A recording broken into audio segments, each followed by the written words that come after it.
प्रियजनों, राधे राधे, जय श्री कृष्ण। मैं हूं चाणक्य भारद्वाज और आप देख रहे हैं राशि ज्योतिष दर्पण मन का सुख जीवन का। बहुत बहुत स्वागत प्रियजनों और हार्दिक अभिनंदन आप सभी का इस वीडियो में, जिसमें मैं चर्चा कर रहा हूं मासिक राशिफल के रूप में मार्च 2024 के राशिफल की।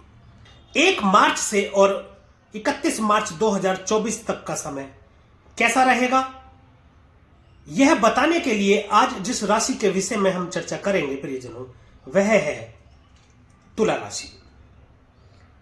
मैं बताऊंगा प्रियजनों तुला राशि के जातकों के विषय में सभी ग्रहों का प्रभाव मार्च 2024 में कैसा रहेगा, कैसी स्थिति रहेगी आपके कैरियर की, शादी विवाह की, धन की स्थिति, सभी पहलुओं पर विस्तार से चर्चा करेंगे। तो प्रियजनों मेरे साथ बने रहिएगा आप वीडियो में अंत तक, स्किप मत कीजिएगा, क्योंकि बहुत ही महत्वपूर्ण होने जा रहा है यह राशिफल आपके लिए। तो चलिए परिजनों शुरू करते हैं। सबसे पहले शुरू गुरु से करेंगे। गुरुर् ब्रह्मा गुरुर् विष्णु गुरुर्देवो महेश्वरा, गुरुर् साक्षात परब्रह्म तस्मै श्री गुरुवे नमः। गुरु को प्रणाम करते हुए सर्वप्रथम गुरु से ही आरंभ करते हैं परिजनों। गुरु आपकी राशि से जो गोचर कर रहे हैं वह कर रहे हैं सप्तम भाव में। सप्तम भाव दाम्पत्य का भाव है, व्यापार का भाव है। सप्तम भाव साझेदारी का, पार्टनरशिप का भाव है। देवगुरु बृहस्पति एक शुभ ग्रह हैं और संबंधों में सुधार का कार्य करते हैं, संबंधों को सुधारते हैं, सौम्यता लाते हैं, व्यापार को बढ़ाने का काम करेंगे। यहां पर विराजमान रह करके व्यापार में अत्यधिक सफलता आपको देखने को मिलेगी। देवगुरु बृहस्पति दांपत्य जीवन में भी सामंजस्य बिठा करके संबंधों में मधुरता लाएंगे, प्रेम संबंध प्रगाढ़ होंगे, शीघ्र विवाह के योग बनाते हैं। और एक बात और मैं बता दूंगा आपको, देवगुरु बृहस्पति फाइनेंस के कारक भी कहे जाते हैं। यदि फाइनेंस से संबंधित कोई कार्य आप कर रहे हैं या करना चाहते हैं, शुरू करना चाहते हैं, तो शुरू कर सकते हैं। उसमें बहुत बड़ी सफलता देंगे देवगुरु बृहस्पति। उसका एक महत्वपूर्ण कारण मैं आपको बता दूं कि देवगुरु बृहस्पति मेष राशि में गोचर कर रहे हैं इस समय। मेष राशि राशि चक्र की प्रथम राशि होने के नाते एक शुरुआत को भी दर्शाती है। तो कोई भी कार्य यदि आप शुरू करना चाहते हैं तो उसमें गुरु आपको सहायता देंगे और आपको लाभ प्राप्ति के योग बनाते दिख रहे हैं। देवगुरु बृहस्पति की यदि मैं बात करूं प्रियजनों, पराक्रम के स्वामी बने हैं, तृतीय भाव के स्वामी बने हैं और सप्तम भाव में बैठे हैं। तो आपके पराक्रम में वृद्धि करते हुए व्यापार में भी वृद्धि होगी। देवगुरु बृहस्पति की दृष्टि की बात करें, लाभ भाव में पहली पंचम दृष्टि जा रही है। व्यापार भाव में बैठ करके लाभ भाव में दृष्टि डालना अति शुभ है।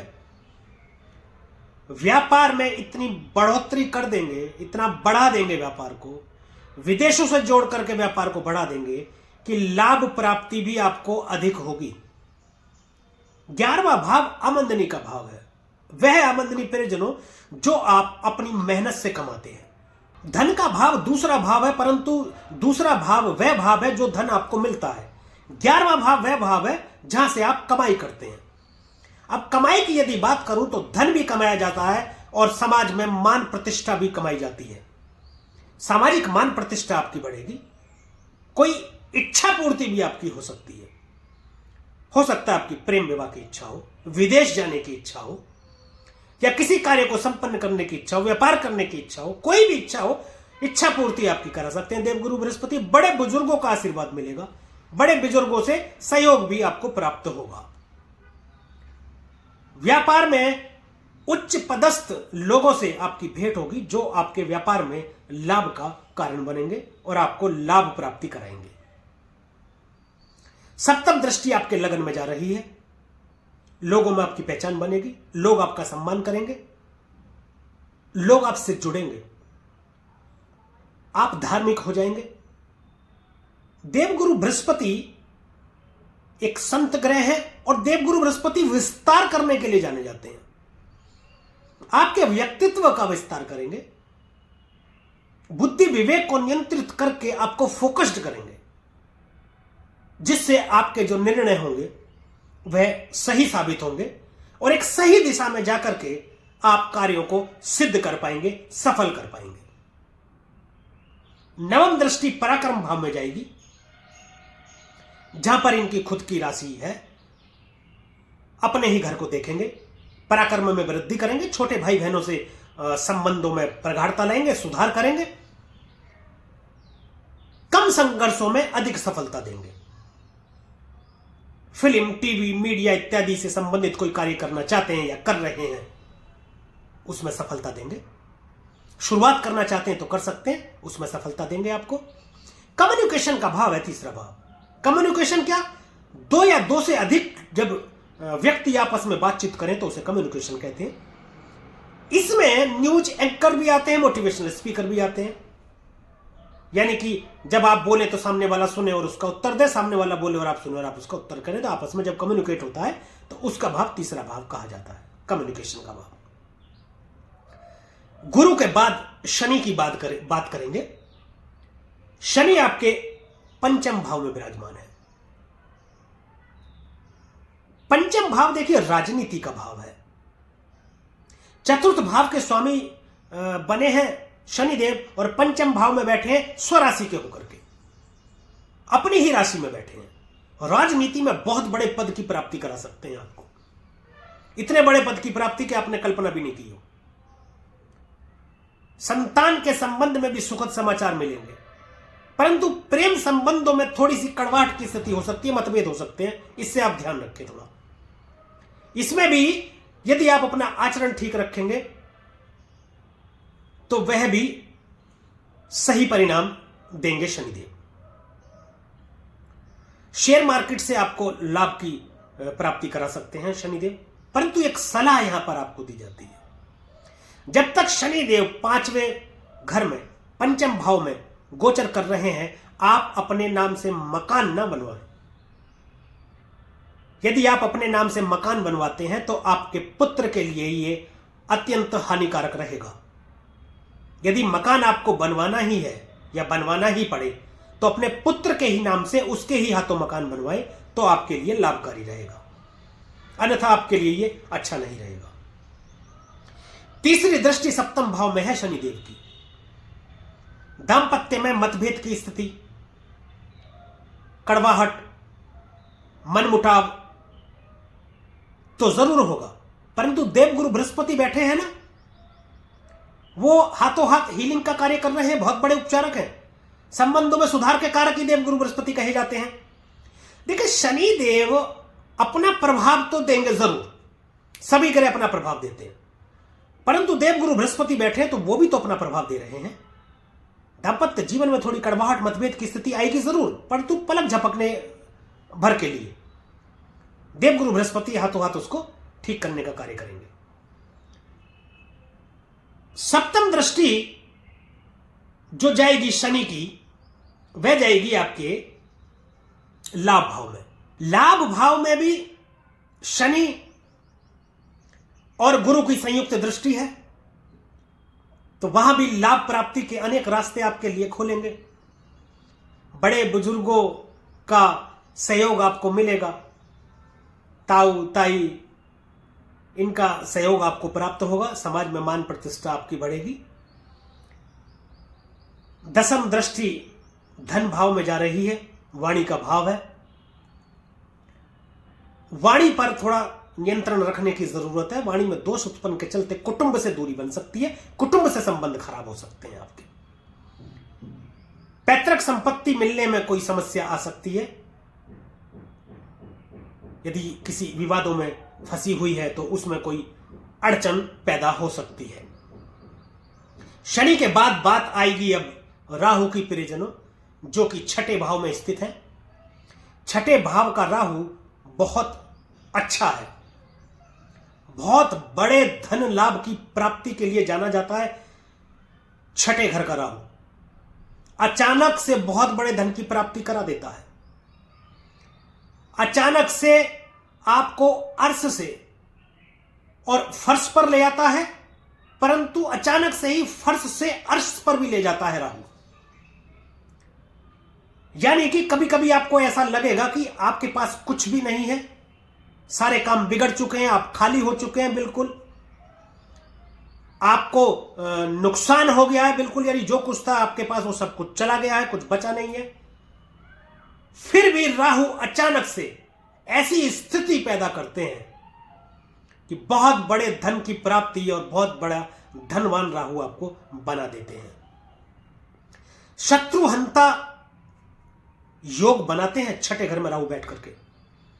कुछ ऐसे शत्रु भी होते हैं परिजनों जो आपके साथ रहते हुए ऐसा प्रतीत करवाते हैं आपको कि जैसे इस पृथ्वी पर उनके सिवा आपका कोई शुभचिंतक है नहीं, परंतु आपकी पीठ पीछे आपसे शत्रुता निभाते हुए आपका नुकसान करने की सोचते हैं, आपका बुरा ही सोचते हैं। ऐसे शत्रु अपने ही परेशानी में इलझ करके अपना ही नाश कर बैठेंगे, अपना ही नुकसान कर बैठेंगे, आपका नहीं कुछ बिगाड़ पाएंगे। इनकी जो पंचम दृष्टि है, जो पहली दृष्टि है, वह आपके दसम भाव में जाएगी। पिता से तो थोड़े संबंध आपके खराब हो सकते हैं, परंतु हो सकता है वो व्यापार को लेकर के हों। कई बार व्यापारिक मतभेद हो जाते हैं। व्यापारिक मतभेद कैसे? जैसे मान लीजिए कोई आप ऐसा व्यापार कर रहे हैं जो आपके पिता का व्यापार है, जो पिता आपके व्यापार करते आ रहे हैं पहले से, अब आप भी उसमें भागीदारी करने लगे हैं, तो किसी बात को लेकर के चर्चा हो और आपके बीच मतभेद हो जाए। पिता आपसे ये कहें कि ये व्यापार इस तरीके से करना चाहिए या इस आइडिया को इस तरीके से अप्लाई कर दें, और आप कुछ और कह रहे हो, तो ऐसे मतभेद आपके बीच हो सकते हैं। राजनीति में बहुत बड़ी उपलब्धि आपको मिल सकती है, बहुत बड़े पद की प्राप्ति हो सकती है, इवन आपको मंत्री पद तक की प्राप्ति हो सकती है। व्यापार को विदेशों से जोड़कर लाभ प्राप्ति कराएंगे आपको, परंतु अवैध संबंधों को भी जन्म देते हैं। अवैध संबंधों के चलते आपको कोर्ट कचहरी या मुकदमेबाजी में फंस सकते हैं आप, उससे आपको सावधान रहने की जरूरत है। किसी महिला द्वारा आरोप लगाया जा सकता है जिससे आपको कष्ट हो सकता है। ज्योतिष संभावना और सावधानी दोनों ही है। संभावना और सावधानी यदि पता लग जाए तो सावधानी रखने से ग्रहों की नकारात्मकता से बचा जा सकता है। तो परिजनों, राहु की बात करते हैं हम सप्तम दृष्टि की, जो कि 12वें भाव में जाएगी। 12वां भाव विदेश का भाव है। विदेश यात्रा आपकी करा सकते हैं, विदेश आप जा सकते हैं, विदेशों से लाभ भी आपको करा सकते हैं, परंतु 12वें भाव में दृष्टि राहु डालेंगे तो आपके खर्च बढ़ जाएंगे, खर्च की अधिकता हो जाएगी। खर्च आपके दाम्पत्य जीवन पर हो सकते हैं, आपके परिवार पर खर्च हो सकते हैं, या कोर्ट कचहरी इत्यादि में आपके खर्च हो सकते हैं, हॉस्पिटल इत्यादि में आपके खर्च हो सकते हैं, और दूसरा आपके विदेश जाने में भी खर्च हो सकते हैं। ऐसा नहीं है, खर्चा तो कहीं भी हो सकता है, परंतु विदेश जाने पर जब आपका खर्च होगा तो व्यापार के सिलसिले में यदि आप विदेश जाएंगे तो उसमें आपको लाभ की प्राप्ति भी होगी। नवम दृष्टि आपके धन भाव में जाएगी। वहां शनि की भी दृष्टि है, दोनों की संयुक्त दृष्टि है, परंतु राहु वाणी में दोष उत्पन्न करते हैं, तो वाणी पर आपको संयम रखने की जरूरत है, अन्यथा आपके कुटुंब से संबंध खराब हो जाएंगे और व्यापारिक संबंध भी आपके खराब हो जाएंगे। उसमें यदि आप सावधानी रखेंगे तो इन सबसे बचा जा सकता है। अब बात करते हैं परिजनों केतु की, जो कि आपके 12वें भाव में स्थित है। 12वां भाव मोक्ष का भाव है और केतु भी मोक्ष के कारक है। केतु डिटैचमेंट करवाते हैं। डिटैचमेंट किस चीज से कराएंगे? रुकावट पैदा करेंगे। यदि आपके विदेश जाने की स्थिति बनती है, या विदेश जाने के आपके योग बनते हैं, या आपका विदेश जाने का विचार होता है, तो उसमें रुकावट पैदा करेंगे। परंतु रुकावट ये कभी हॉस्पिटल वाले मामले में भी करेंगे, यानी कि आपको चोट चपेट एक्सीडेंट दुर्घटनाओं से बचाएंगे। मोक्ष की तरफ आपका जुड़ाव होगा, धर्म की तरफ जुड़ेंगे, धार्मिक यात्राएं करने का मन होगा, धार्मिक स्थानों पर जाने का मन होगा, ज्योतिष की तरफ रुझान होगा, ज्योतिष की पुस्तकें पढ़ने लगेंगे आप अचानक, तंत्र मंत्र गूढ़ विद्या के ज्ञान की प्राप्ति की लालसा आपके अंदर आएगी और आप उसकी तरफ अग्रसर भी होंगे। आप ऐसी पुस्तकें पढ़ेंगे जिनसे आपको ज्योतिष के विषय में ज्ञान की प्राप्ति हो, और बहुत अधिक संभावना तो यह भी है कि आप एक अच्छे ज्योतिषी बन भी जाएं। अब बात करते हैं बाकी ग्रहों की। ये तो थी 4 जो मुख्य ग्रह हैं उनकी बात। अब बात बाकी के ग्रहों की करते हुए सर्वप्रथम सूर्य की बात। सूर्य आपके पंचम भाव में स्थित है। देखिए, सूर्य आत्मा है, पिता है, बॉस है, सरकार है, राजा है, आत्मविश्वास भी सूर्य है, सूर्य मान सम्मान भी है। पंचम भाव में सूर्य के रहने से ये पंचम भाव को जागृत कर देंगे, उजाला भर देंगे पंचम भाव में। संतान के संबंध में सुखद समाचार मिल लेंगे आपके। संतान के विदेश जाने के योग भी बनते हैं। लाभ भाव के स्वामी बने हैं, पंचम भाव में विराजमान है। निवेश में फायदा देंगे, शेयर मार्केट से निवेश करा सकते हैं, राजनीति में बहुत बड़े पद की प्राप्ति करा सकते हैं, मंत्री पद तक आपको पहुंचा सकते हैं।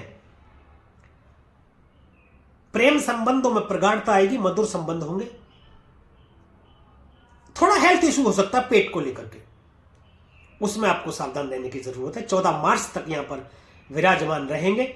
14 मार्च के बाद में ये प्रवेश कर जाएंगे मीन राशि में, छठे घर में।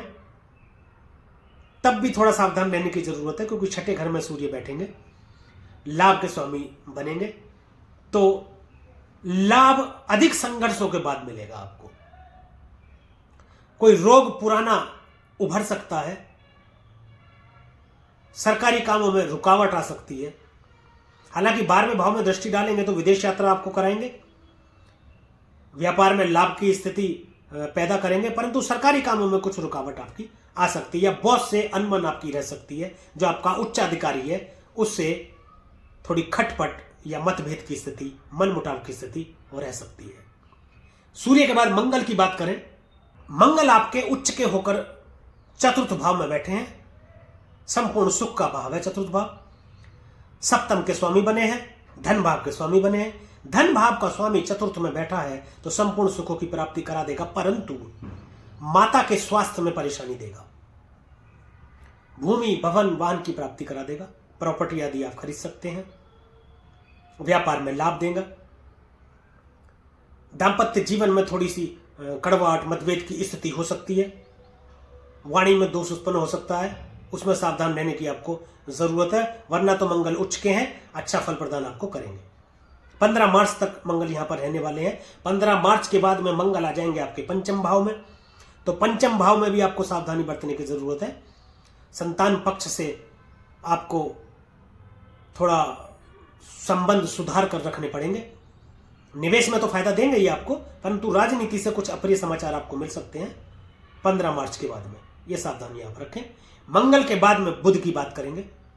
बुध 7 मार्च तक कुंभ राशि में गोचर करेंगे सूर्य के साथ, तो वाणी पर नियंत्रण रखने की जरूरत है आपको, मैं पहले भी बता चुका हूं। और 7 मार्च के बाद ये आ जाएंगे आपके छठे भाव में। यहां राहु भी विराजमान है। राहु के साथ जब बुध यहां पर रहेंगे तो आपको अधिक सावधानी रखने की जरूरत है, क्योंकि बुध नीच के भी हो जाएंगे। डॉक्यूमेंट साइन करते वक्त, कोई चेक साइन करते वक्त, या किसी का प्रमोशन लेटर, या आप कोई अधिकारी हैं तो, या किसी भी प्रकार का डॉक्यूमेंट है या प्रॉपर्टी से संबंधित कोई डॉक्यूमेंट है, साइन करते वक्त आपको अधिक सावधान रहने की जरूरत है। और वाणी के चलते, यानी वाणी में दोष उत्पन्न होने के चलते आप किसी कोर्ट कचहरी के मामले में फंस सकते हैं। आपको सावधान रहने की जरूरत है, या गलत डॉक्यूमेंट साइन करने के चलते आप किसी कष्ट में आ सकते हैं, उससे आपको सावधान रहने की जरूरत है। 12वें भाव के स्वामी बने हैं बुध देव, और आपके नवम भाव के भी स्वामी बने हैं, और छठे भाव में बैठे हैं। तो रोग, रिपु, ऋण तीनों में ही आपको सावधान रहने की जरूरत है। शत्रुओं की अधिकता हो सकती है, परंतु वाणी पर यदि आपने नियंत्रण रखा और कुछ सावधानी आपने रखी और कुछ उपाय जो मैं बताऊंगा वो आपने किए, तो ये फल भी आपको अच्छा ही प्रदान करेंगे। बुध के बाद बात करेंगे परिजनों शुक्र की। शुक्र चतुर्थ भाव में स्थित है, 7 मार्च तक रहेंगे। संपूर्ण सुखों की प्राप्ति करा रहे हैं। भूमि, भवन, वाहन तीनों की प्राप्ति आपको करा रहे हैं। माता के स्वास्थ्य को भी बेहतर कर रहे हैं, और प्रॉपर्टी प्राप्ति करा रहे हैं। राजनीतिक लाभ आपको दे रहे हैं। 7 मार्च को शुक्र भी गोचर कर जाएंगे पंचम भाव में। संतान प्राप्ति के योग बनाएंगे, प्रेम विवाह के योग बनाएंगे, शीघ्र विवाह के योग बनाएंगे, शेयर मार्केट से लाभ देंगे, और राजनीति में आपको लाभ देंगे।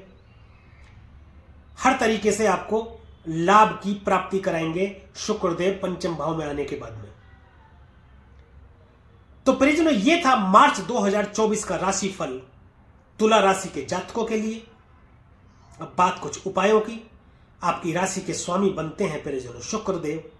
आप महालक्ष्मी की आराधना करें, मां लक्ष्मी के मंदिर जाएं, उनके चरणों में सफेद पुष्प अर्पित करें, सफेद कमल अर्पित करें, प्रतिदिन सूर्य को जल चढ़ाएं। दुर्गा पूजा आपके लिए अत्यंत लाभकारी रहेगी। तो परिजनों, ये वीडियो यदि आपको अच्छा लगा हो, दी गई जानकारी से आप संतुष्ट हो, तो कृपया वीडियो को लाइक करें, शेयर करें और कमेंट करके हमें जरूर बताएं कि हमारे द्वारा फलित यह राशिफल आप पर कितना प्रभावी है। तथा हमारे YouTube चैनल को सब्सक्राइब करें और बेल आइकन बटन दबाना बिल्कुल भी ना भूलें, ताकि इसी प्रकार की और भी महत्वपूर्ण जानकारी आप तक समय पर पहुंचती रहे। आज के लिए, अभी के लिए बस इतना ही। मुझे दीजिए आज्ञा। मिलेंगे अगली वीडियो में, एक और राशि के विषय में चर्चा करेंगे, मार्च 2024 के राशिफल की। तब तक के लिए परिजनों, राधे राधे, जय श्री कृष्णा। और आप देखते रहिए राशि ज्योतिष, दर्पण मन का, सुख जीवन का।